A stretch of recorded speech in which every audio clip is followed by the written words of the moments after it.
women are crashing out about owning homes and stuff, and it's just like, why the hell do you even want to own a home? You don't have a man, you don't have a family.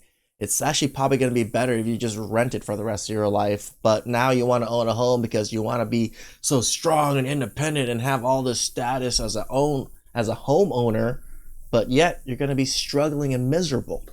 For a place, and that's because I was looking more in a city and things were just out of my price range. So I had to compromise in the end. I had to go a bit further out. And now that I'm here. Yeah, see, women are trying to be men. And now that we have to be men, it's like we're just not taking it too well. What's up, guys? Welcome to my reaction series. So women have a tendency, we like status. It's like, it sucks to be a man, but I would never trade it to be a woman.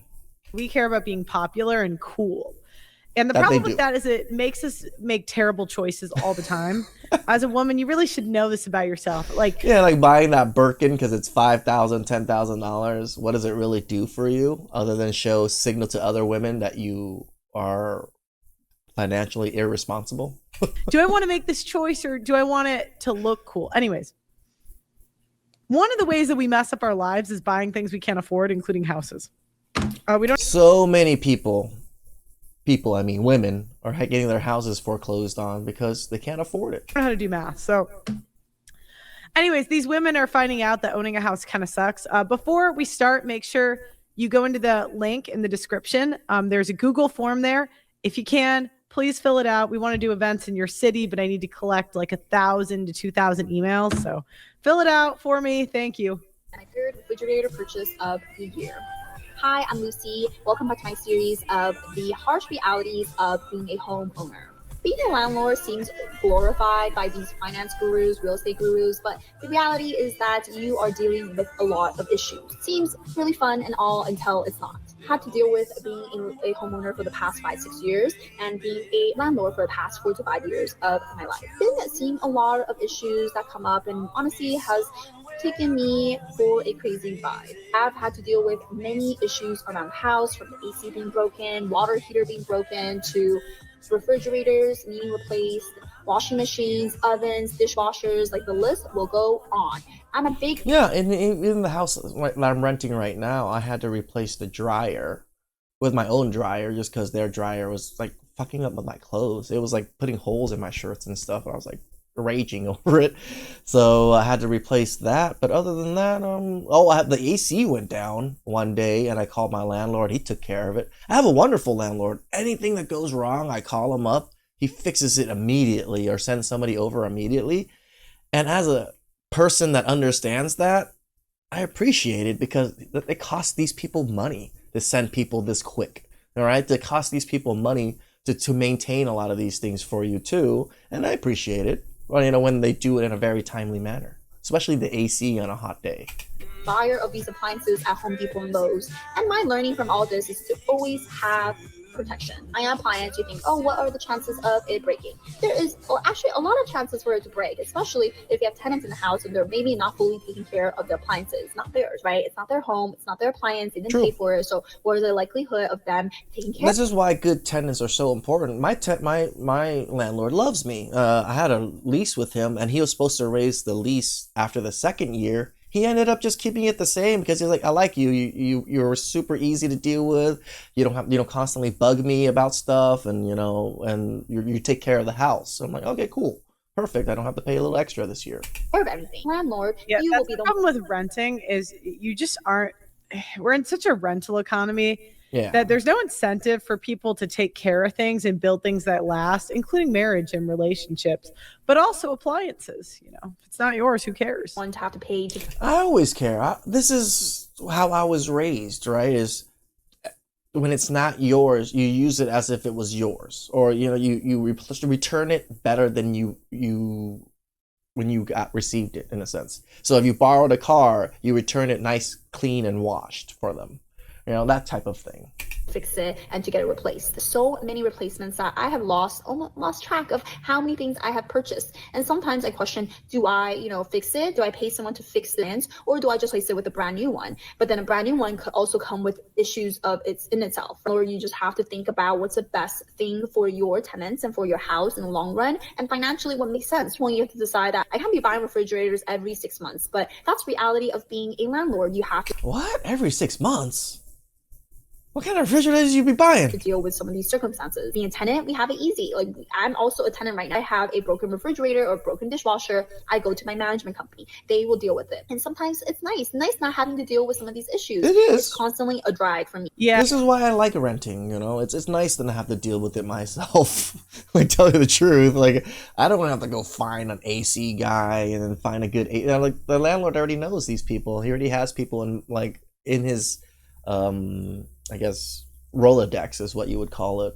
I can't think of the word. The women I've seen successfully own houses have their brothers and dads do it for them. Yeah. 17 months ago, I purchased this 150K ex-council house. I purchased this 150K ex-council house as a single homeowner with only a 15K deposit. Do I want to live here forever? Not really. But now it's looking like we don't really have the option. And why am I spending close to 40,000K on it if I do not plan on staying here forever? We will talk about this. When I bought this house, I was in a 7-year-long relationship and I didn't really speak to him about it. He didn't have the choice, but he's been roped into helping me do it up. We've completely transformed a few of the rooms, but some not so much. So far, we've kept everywhere plain and white because buying your first home is basically like renting. You can't do anything fun because if you plan to sell in a few years, it's going to be too much effort painting everywhere back white. But it's looking like we're not going to be able to sell the house anyway. I was looking on house value. The issue is women are in control of these decisions, and we like variety and we like moving.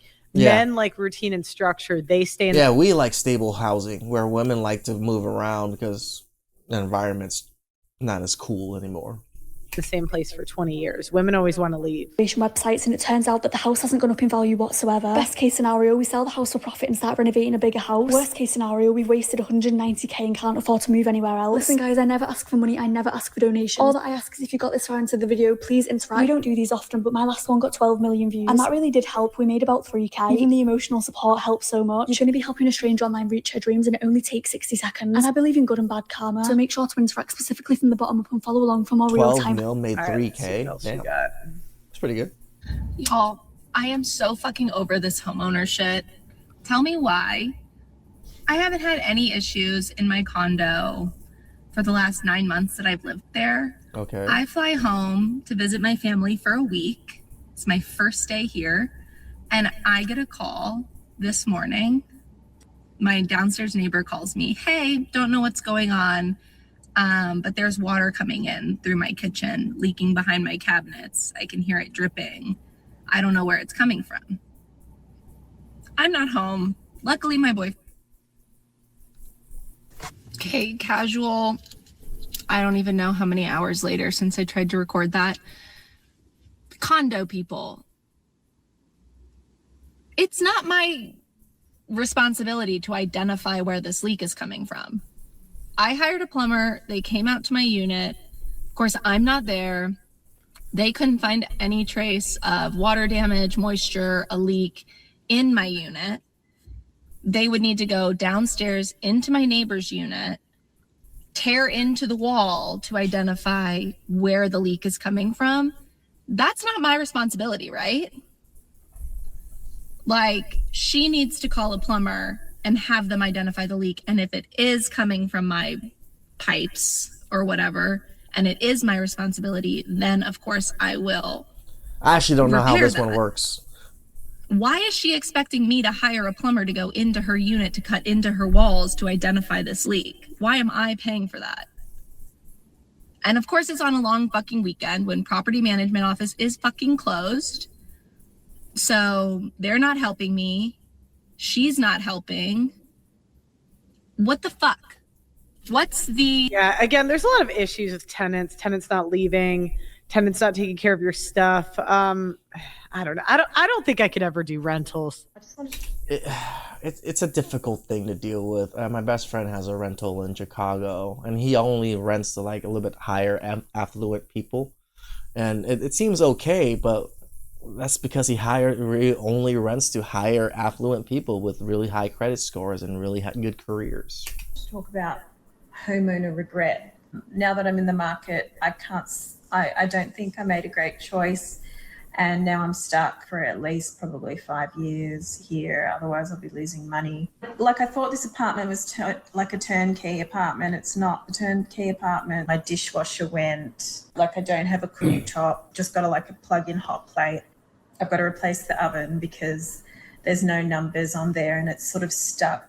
And I have to turn it. How did you not see all these things without when you first bought the fucking place. Like, come on. On off at the walls, like the courtyards drainage is not working. Like it looks like there's moisture under there. Even like painting and things. Like I actually want to paint the place. You can see I've got these test patches which I did, and then I've had to sort of abandon it with everything, including rates and water and everything. It costs about 50% of my wage, but anything over 30% means you're in mortgage stress. But I do think 50% is pretty normal for Australians. That's pretty stressful. Half of your income goes to the house. These days with cost of housing, I haven't really been able to afford to do much. What I do have is, I kind of need to spend it on the house. It's really sucking up all my extra money. So it's sucking up my spare time as well. Like I work full time, and then like last weekend I spent most of the weekend doing garden stuff. This weekend I've done a couple of other jobs that No, houses have a lot of maintenance, especially if you have yard, you have all these things. It takes up a lot of time. Need to be done. I'm hoping once I've done these initial changes, there'll be less time that I have to devote to the place. And I was living more in a city before. Now I've moved a bit further out. I'm in the southeastern suburbs. I've just got to say, I just find the area pretty boring. So I spent about 9 months looking for a place, and that's because I was looking more in a city and things were just out of my price range. So I had to compromise in the end. I had to go a bit further out. Why did you need to buy a house? And now that I'm here. Yeah, see, women are trying to be men, and now that we have to be men, it's like we're just not taking it too well. I'm a homeowner, but I want to rent. Homeowner since 23 years old, but now at 28. Yeah, it's funny. A lot of people are always like, my family's a big one that pushes me to buy homes, to buy a house. And I'm like, why do I need to buy a house? I'd rather go buy a donut shop than a house, because it literally costs almost the same amount of money. But the donut shop at least brings me income. I don't really need to live in a house right now, or need to buy a house. I'm fine renting with my brother and, with Audiel and stuff. So it's okay, right? It makes sense. I don't want to put down a huge down payment on a house that makes me no money. It's just paying for a place to live, because I don't plan on selling that house anytime soon, right? But at least this donut shop, these businesses are the donut shops I plan on buying in the future also. We have one coming up, another donut shop coming up that we're trying to evaluate a little bit right now, and it just produces more income. That to me is worth it. Is it a lot more work than a house? Fuck yeah, it is, because I actually have to fucking run a whole new business, but it seems much better investment for my time and effort.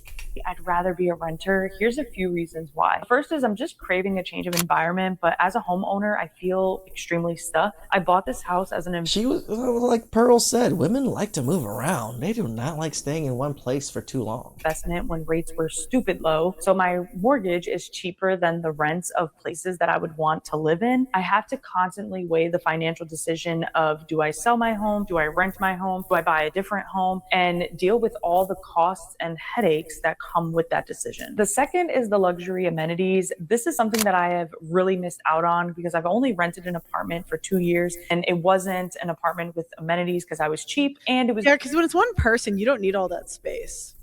You don't.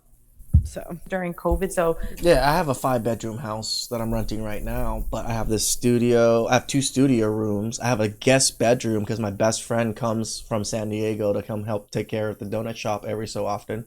Audiel lives with me. He has his own room, and my brother has their own room. So the 5-bedroom actually made sense for me. Like, the spacing was required.